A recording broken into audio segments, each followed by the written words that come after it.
Okay, let's get right into it. Imagine this for a second. You're mauled by a grizzly bear, your friends leave you for dead, and then they bury you in a shallow grave while you're still breathing. Now, for most people, that's the end of the story, right? Well, for a frontiersman named Hugh Glass, that's just the beginning. See, after he clawed his way out of his own grave, he started to crawl, and he crawled for 200 miles. No, that's not a typo, 200 miles. To put that in perspective for you, that's like crawling all the way from New York City down to Baltimore. It sounds completely impossible, doesn't it? And that really is the heart of this whole insane story. I mean, how?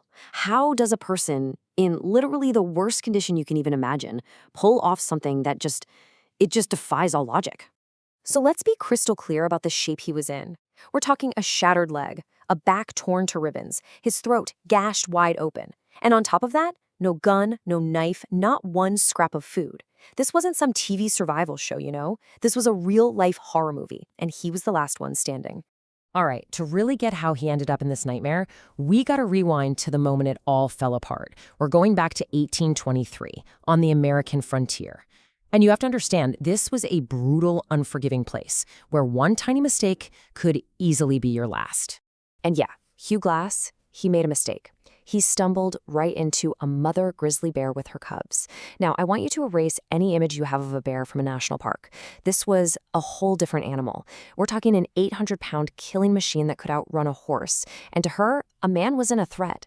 He was just an obstacle to get rid of. The attack was just brutal and fast. He got one shot off from his rifle, but that just made her angrier. She was on him in a flash, tearing, biting, shredding. And here's the part that really gets me. Almost everyone who survives a bear mauling says they were conscious through the whole thing. He felt every single second of it. So his hunting party finds him, but he's in such bad shape they think he's a goner. After a couple days of waiting for him to die, two guys, a man named John Fitzgerald and a teenager named Jim Bridger, they make a decision. They decide to abandon him. But it's worse than that.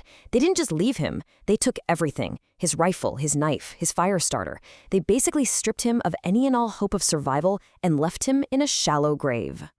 And this is where one of the most insane survival stories in human history really begins. With that shattered leg and his wounds already starting to rot, Hugh Glass started to move. He couldn't walk, obviously, so he crawled. He literally dragged his broken body across the wilderness, one agonizing inch at a time. Okay, so he's crawling, but his wounds are getting seriously infected. We're talking deadly. He had zero medical supplies. So what could he possibly do? Well, his solution sounds like something straight out of a horror film. You're not going to believe this, but he actually let flies lay eggs in the wounds on his back. See, he knew that the maggots that hatched would only eat the dead, rotting flesh.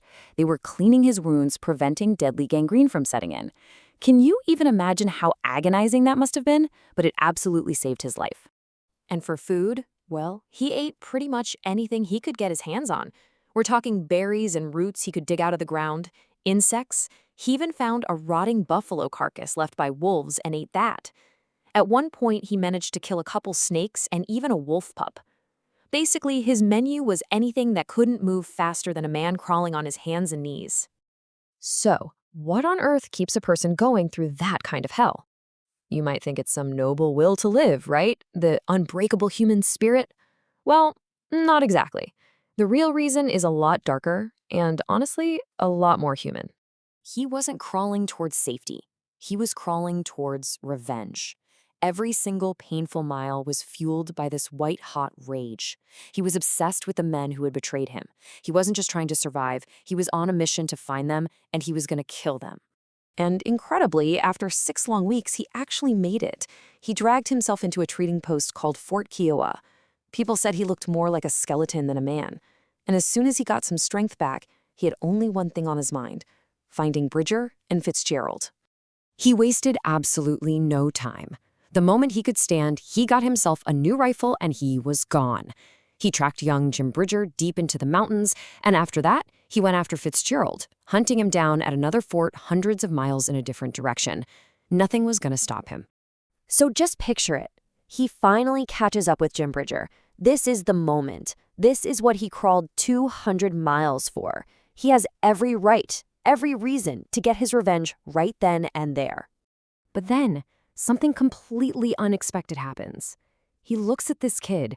Bridger was only 19, and he just sees a terrified boy who made a horrible choice out of fear. And in that moment, all that rage, it just disappears. And he forgave him. He just let him go. And it's a good thing he did, because Jim Bridger went on to become a true legend of the American West. Now, Fitzgerald was a different story. Glass tracked him down too, but Fitzgerald had joined the army. Glass couldn't just kill a U.S. soldier, so instead of revenge, he chose justice. He had him arrested for stealing his rifle, got it back, and then Fitzgerald just vanished from the history books. For a man like that, maybe being forgotten is a fate worse than death. As you can imagine, a story this wild spread like, well, wildfire. All across the frontier, people started telling the tale of Hugh Glass. But with every retelling, the story started to change.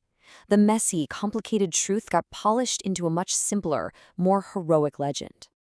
You know, we love a good, clean revenge story, right? Hollywood sure does. But the real story here is so much more interesting. This wasn't some perfect hero. This was a very real, very flawed, and very, very angry man who, when he finally had the chance for bloody revenge, chose something else entirely. A complicated, kind of unsatisfying legal justice. There's a reason his story is tied to that word, revenant. It's a perfect fit. It literally means one who has returned as if from the dead.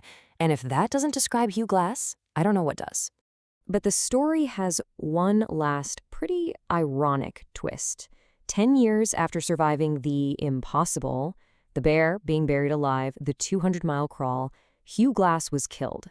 And it wasn't in some epic final battle. It was in a routine skirmish.